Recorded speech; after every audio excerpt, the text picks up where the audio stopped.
दोस्तों, कैसे हैं आप लोग। आशा करती हूँ आप लोग बहुत अच्छे होंगे। तो दोस्तों, आज हम जीके से रिलेटेड महत्वपूर्ण क्वेश्चन लेकर आए हैं जो आपके एग्जाम में बार बार पूछे जाते हैं। तो चलिए आज की वीडियो शुरू करते हैं। आज का पहला क्वेश्चन है, वायुमंडल में सर्वाधिक मात्रा में कौन सी गैस पाई जाती है। तो इस प्रश्न का राइट आंसर हो जाएगा ऑप्शन नंबर बी, नाइट्रोजन। वायुमंडल में सर्वाधिक मात्रा में नाइट्रोजन गैस पाई जाती है। नेक्स्ट क्वेश्चन हो जाएगा, वायुमंडल की सबसे निचली परत कौन सी है। तो इस प्रश्न का राइट आंसर हो जाएगा ऑप्शन नंबर सी, क्षोभमंडल। वायुमंडल की सबसे निचली परत क्षोभमंडल होती है। इसे इंग्लिश में ट्रोपोस्फियर भी कहते हैं। नेक्स्ट क्वेश्चन है, मौसम संबंधी अधिकांश घटनाएं किस परत में होती हैं। तो इस प्रश्न का राइट आंसर हो जाएगा ऑप्शन नंबर ए, क्षोभमंडल। मौसम संबंधी जितनी भी घटनाएं होती हैं वे सभी क्षोभमंडल में होती हैं। नेक्स्ट क्वेश्चन है, क्षोभमंडल की औसत ऊंचाई लगभग कितनी है। क्षोभमंडल की औसत ऊंचाई लगभग 13 किलोमीटर है। तो इस प्रश्न का राइट आंसर हो जाएगा option number D. Next question है, भूमध्य रेखा पर क्षोभमंडल की ऊंचाई लगभग कितनी है। अब भूमध्य रेखा पर क्षोभमंडल की ऊंचाई कितनी है। तो इस प्रश्न का राइट आंसर हो जाएगा ऑप्शन नंबर सी, 13 किलोमीटर। भूमध्य रेखा पर क्षोभमंडल की ऊंचाई 18 किलोमीटर होती है। नेक्स्ट क्वेश्चन है, ध्रुवों पर क्षोभमंडल की ऊंचाई लगभग कितनी होती है। तो इस प्रश्न का राइट आंसर हो जाएगा ऑप्शन नंबर ए, 8 किलोमीटर। तो यानी कि क्षोभमंडल की ऊंचाई अलग अलग होती है। जैसे ध्रुवों पर यहाँ हमारी पृथ्वी है और ये हमारा वायुमंडल है। तो वायुमंडल की जो पहली परत है ये है हमारा क्षोभमंडल। तो क्षोभमंडल की यहाँ पृथ्वी के बीचों बीच से भूमध्य रेखा होकर जाती है। तो भूमध्य रेखा से लेकर यहाँ से यहाँ तक की ऊंचाई 18 किलोमीटर है। और ध्रुव, ये उत्तरी ध्रुव है और यहाँ दक्षिणी ध्रुव है। तो यहाँ की ऊंचाई ये 8 किलोमीटर है। तो कह रहा है, और पूछा जाता है क्षोभमंडल की औसत ऊंचाई कितना है। तो औसत ऊंचाई निकालने के लिए हम इन दोनों को जोड़कर उसमें 2 से भाग दे देंगे। तो औसत ऊंचाई 8 और 18 26 होता है। 26 में 2 से भाग देंगे तो 13। अगर पूछा जाएगा कि क्षोभमंडल की औसत ऊंचाई कितनी है तो 13 किलोमीटर होता है। ठीक है, चलिए नेक्स्ट क्वेश्चन।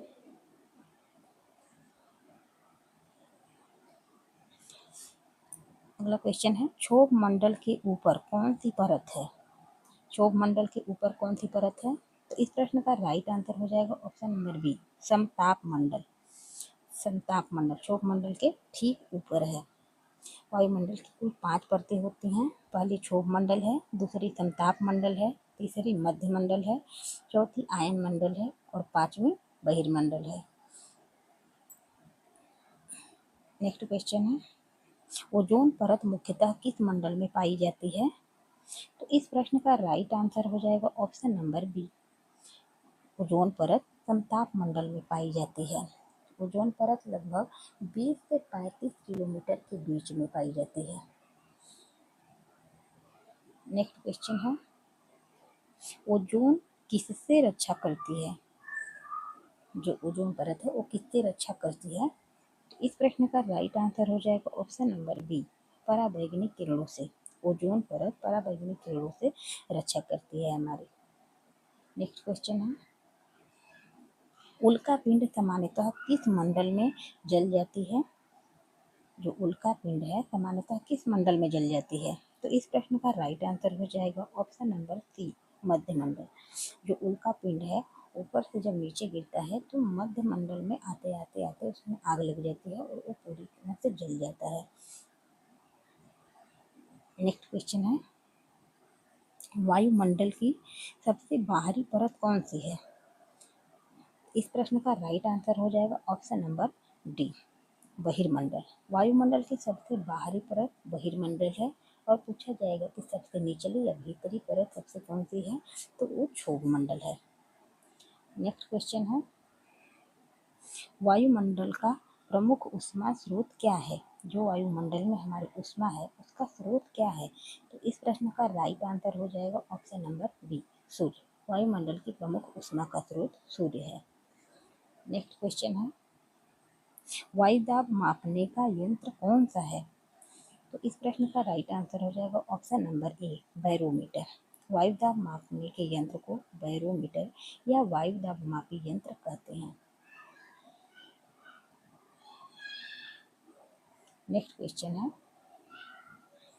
वायु की गति मापने का यंत्र है, वायु की गति मापने का यंत्र कौन सा है? तो इस प्रश्न का राइट आंसर हो जाएगा option number B, anemometer. Anemometer की सहायता से वायु की गति मापी जाती है। नेक्स्ट क्वेश्चन है, वायु की दिशा बताने वाली यंत्र कौन सा है? तो इस प्रश्न का राइट आंसर हो जाएगा ऑप्शन नंबर ए, पवनदर्शी। पवनदर्शी से ही वायु की दिशा मापी जाती है। नेक्स्ट क्वेश्चन है, आर्द्रता मापने का यंत्र कौन सा है? तो इस प्रश्न का राइट आंसर हो जाएगा ऑप्शन नंबर सी, हाइग्रोमीटर। आर्द्रता मापने का यंत्र हाइग्रोमीटर है। नेक्स्ट क्वेश्चन है, ताप मापने का यंत्र कौन सा है? तो इस प्रश्न का राइट आंसर हो जाएगा ऑप्शन नंबर बी, थर्मामीटर। ताप मापने का यंत्र थर्मामीटर है। नेक्स्ट क्वेश्चन है, ऊंचाई बढ़ने पर वायु दाब में क्या परिवर्तन होता है? जैसे जैसे हम ऊंचाई पर जाते हैं तो वायु दाब में क्या परिवर्तन होता है? वायु दाब बढ़ता है कि घटता है कि स्थिर रहता है? पहले बढ़ता है फिर घटता है। तो जब जैसे जैसे हम ऊपर जाते हैं ना, तो वायुमंडल में जो हमारा वायु दाब होता है वो धीरे धीरे धीरे धीरे घटता जाता है। तो इसमें क्या हो जाएगा right answer option number B, ऊंचाई बढ़ने पर वायु दाब घटता है। अगला क्वेश्चन है, क्षोभ मंडल में ऊंचाई के साथ तापमान लगभग कितनी दर से घटता है? जैसे क्षोभ मंडल में ऊंचाई क्या होता है, धीरे धीरे धीरे ऊपर जाने पर उसमें तापमान, वायु दाब और तापमान दोनों घटता है। तो कह रहा है कि क्षोभ मंडल में ऊंचाई के साथ तापमान कितनी दर से घटता है। यहाँ आपको बताना है कि 1 किलोमीटर ऊपर जाने पर कितना तापमान में गिरावट आता है। तो आपको पता होगा कि जैसे जैसे हम ऊपर जाते हैं तो 165 मीटर की ऊंचाई पर तापमान में 1 अंश सेंटीग्रेड तापमान की गिरावट होती है। तो वैसे ही 1 किलोमीटर ऊपर जाने पर लगभग उसमें निकाला जाता है इसका 6.5 सेंटीग्रेड तापमान में कमी होती है। तो इसका राइट आंसर हो जाएगा option number B. Next question है, क्षोभ मंडल में ऊंचाई के साथ तापमान लगभग कितनी दर से घटता है? तो यहाँ वही वाला क्वेश्चन है, तो इसमें हो जाएगा ऑप्शन नंबर बी, 6.5 हो जाएगा। नेक्स्ट क्वेश्चन है, कह रहा है ऊंचाई बढ़ने पर तापमान सामान्यतः, अब देखिए उस बार पूछा हुआ था वायु दाब, मतलब कि ऊंचाई बढ़ने पर वायु दाब में क्या परिवर्तन होता है, और इस प्रश्न में है कि ऊंचाई बढ़ने पर तापमान में सामान्यतः क्या परिवर्तन होता है।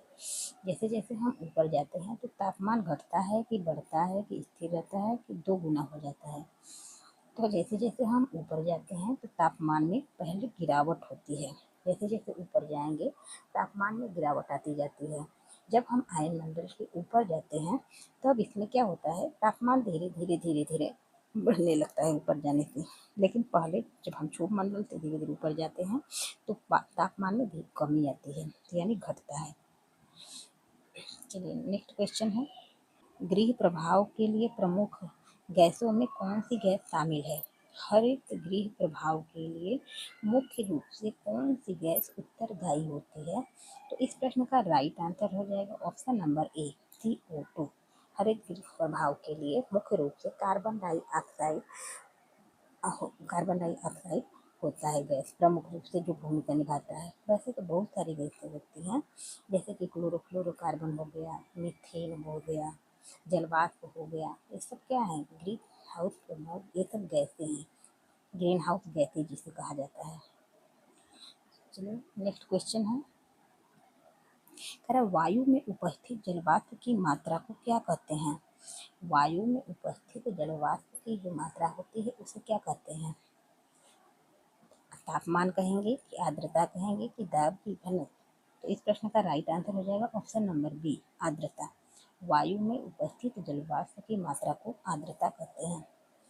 नेक्स्ट क्वेश्चन है, वर्षा मापने का यंत्र कौन सा है?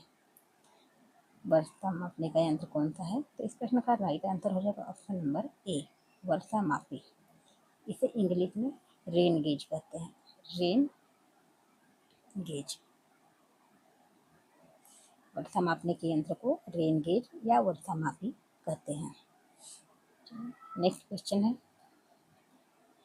पवन किस दिशा में चलती है? तो पवन किस दिशा में चलती है? निम्न दाब से उच्च दाब की ओर चलती है कि उच्च दाब से निम्न दाब की ओर चलती है? केवल उत्तर से दक्षिण में चलती है? केवल पूर्व से पश्चिम में चलती है?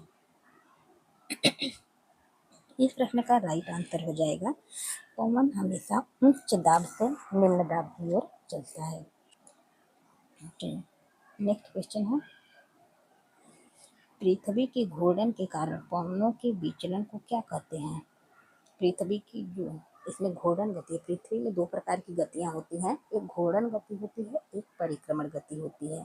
तो कह रहा है कि पृथ्वी में घूर्णन गति के कारण पवनों की दिशा, मतलब पवनों की दिशा में जो परिवर्तन होता है उसको क्या कहते हैं? जो उसमें विचलन हो जाता है तो उसको कहते हैं कोरियोलिस प्रभाव।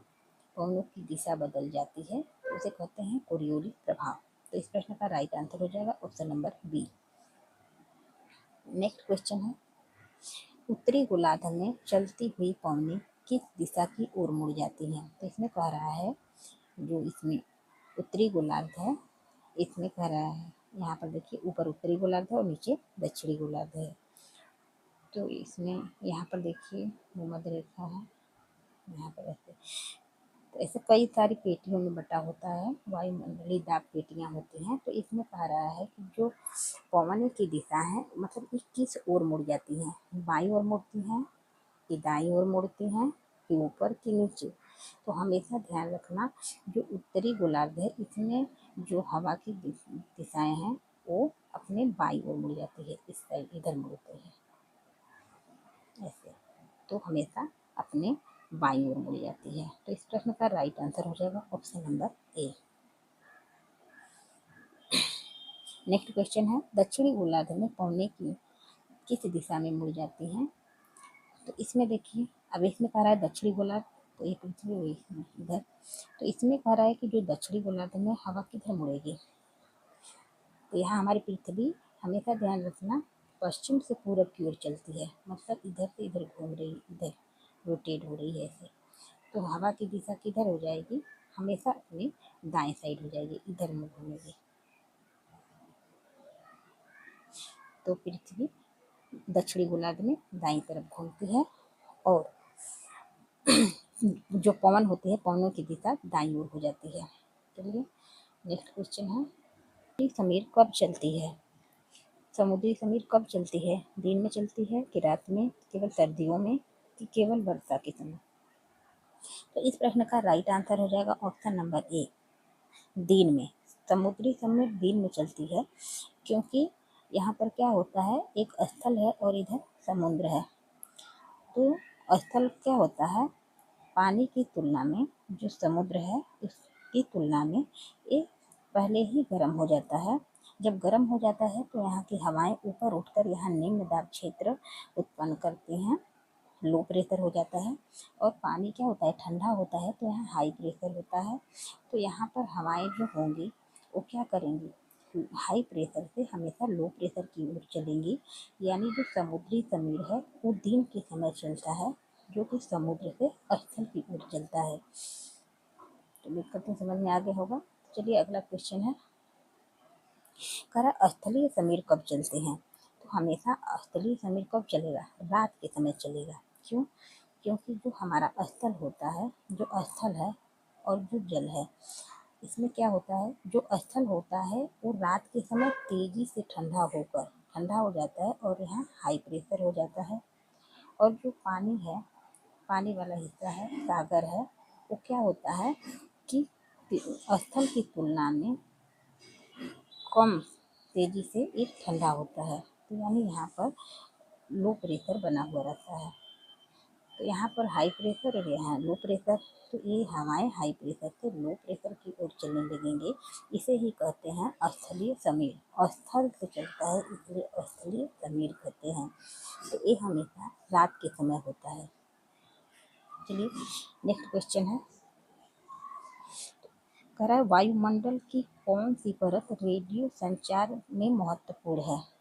तो इस प्रश्न का राइट आंसर हो जाएगा ऑप्शन नंबर ए आयन मंडल। वायुमंडल की आयन मंडल पर रेडियो संचार के लिए महत्वपूर्ण है। जितने भी रेडियो उपग्रह छोड़े जाते हैं, संचार उपग्रह, वो आयन मंडल में ही छोड़े जाते हैं। चलिए नेक्स्ट क्वेश्चन है, जेट स्ट्रीम मुख्यतः किस मंडल में पाई जाती है। इस प्रश्न का राइट आंसर हो जाएगा ऑप्शन नंबर ए क्षोभ मंडल के ऊपरी भाग में। जो जेट स्ट्रीम चलती है वो क्षोभ मंडल के ऊपरी भाग में चलती है। नेक्स्ट क्वेश्चन है, वायुमंडल की सबसे ठंडी परत सामान्यतः कौन सी है। जो वायुमंडल की 5 परतें हैं उसमें सबसे ठंडी परत कौन सी है। तो इस प्रश्न का राइट आंसर हो जाएगा ऑप्शन नंबर सी मध्यमंडल। और पूछा जाएगा कि वायुमंडल की सबसे गर्म परत कौन सी है, तो आपको हमेशा लगाना है क्षोभ मंडल। क्षोभ मंडल जो है वायुमंडल की सबसे गर्म परत है और सबसे ठंडी परत मध्यमंडल है।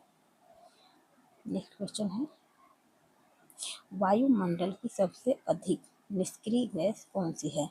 वायुमंडल में सबसे अधिक निष्क्रिय गैस कौन सी है। तो इस प्रश्न का राइट आंसर हो जाएगा ऑप्शन नंबर ए आर्गन। जो आर्गन गैस है ये एक निष्क्रिय गैस है।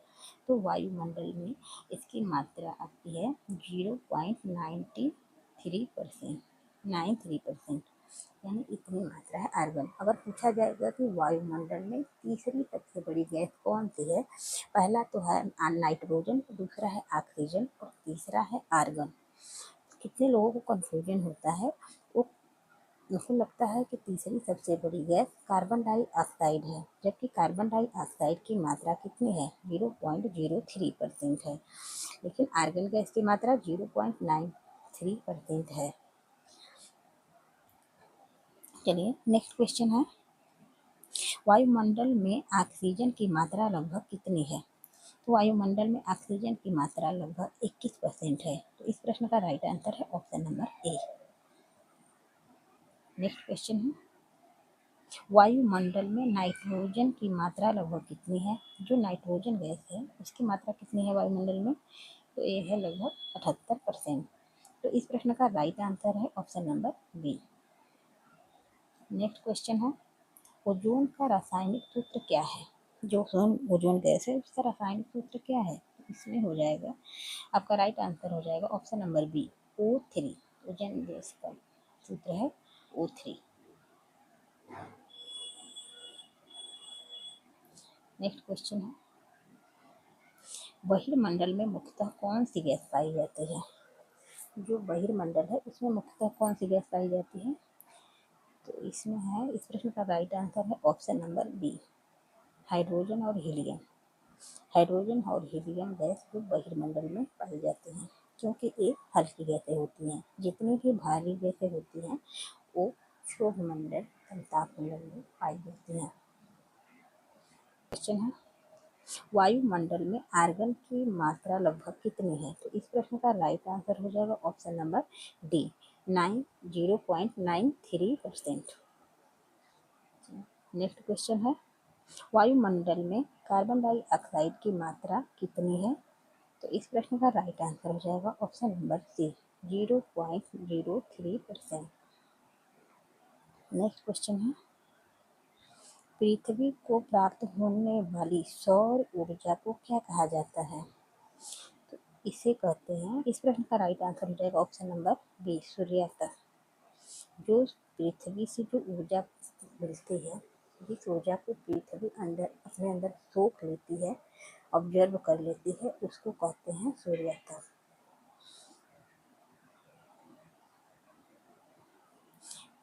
नेक्स्ट क्वेश्चन है, सामान्य वायुदाब कितने मिलीबार के बराबर होता है। जो सामान्य वायुदाब होता है वह कितने मिलीबार के बराबर होता है।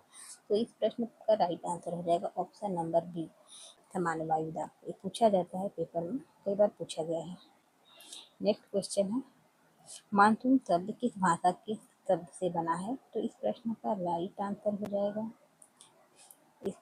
आंसर हो जाएगा, ऑप्शन नंबर बी, अरबी।